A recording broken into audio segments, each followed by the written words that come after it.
Hello from Westminster on Thursday, the 27th of February, and we're at the House of Commons as normal on a Thursday, but the Secretary of State for Transport has made her decision on what next for Gatwick through a written ministerial statement. And for those that aren't regular Westminster watchers, that's instead of coming to tell us at the House of Commons what she's thinking in terms of this development consent order for Gatwick Airport, she's written us a note. And what she said in this is that she is minded to approve the Gatwick Airport Northern Runway development consent order. But actually lots of questions now spring from this and flow from this decision. And she's talked about in her statement a range of controls, and it's very important we know what she's now referring to and why on this decision day she hasn't come to explain this to the House of Commons. So the deadline now is extended for final decision till the 27th of October this year. So for those not sure what I'm talking about at all, we know that Gatwick have basically put in a permitted development rights application to use the second runway. It will need to be rebuilt, extended and moved across, but they want to expand their passenger numbers. We know how important Gatwick thriving is to our local area. Many people's jobs, livelihoods, businesses are related to Gatwick, and we know how much we missed Gatwick during the pandemic and the impact of COVID.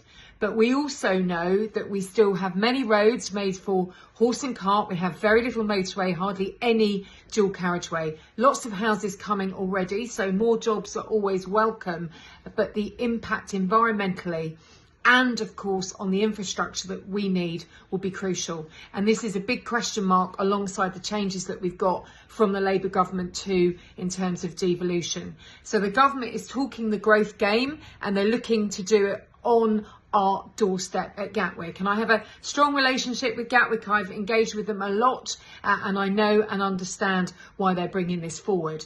But anybody looking and being part of the hearings that I was part of last year knows that the infrastructure that we need to go with any large change such as this is simply not there. So we need the upgrade to the Windmill Junction in Croydon, that bottleneck as you go into London. We know how much this will affect the Brighton main line. We know that our east-west connectivity, our buses are not good enough. We know that we need the electrification of the diesel lines, more trains coming out of Uckfield and more reliable trains coming out of East Grinstead, and we need the Brighton main line too to be in the plans to make sure that if you're travelling from Uckfield for school, college or work, you can now do that going forward on that train line. That needs to be safeguarded. So we're very clear on our environmental ask. We need to make sure that the noise and the environmental impact is minimal. We need to know exactly what this means for the upgrades, for the infrastructure that we need, because we know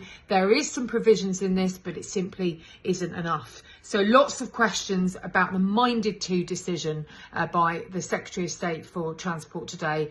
It will have a big impact on our area. And as your MP for this beautiful area behind me here on the constituency map, I'll be continuing to ask those questions, and frankly we want more than a piece of paper from the Labour government on this.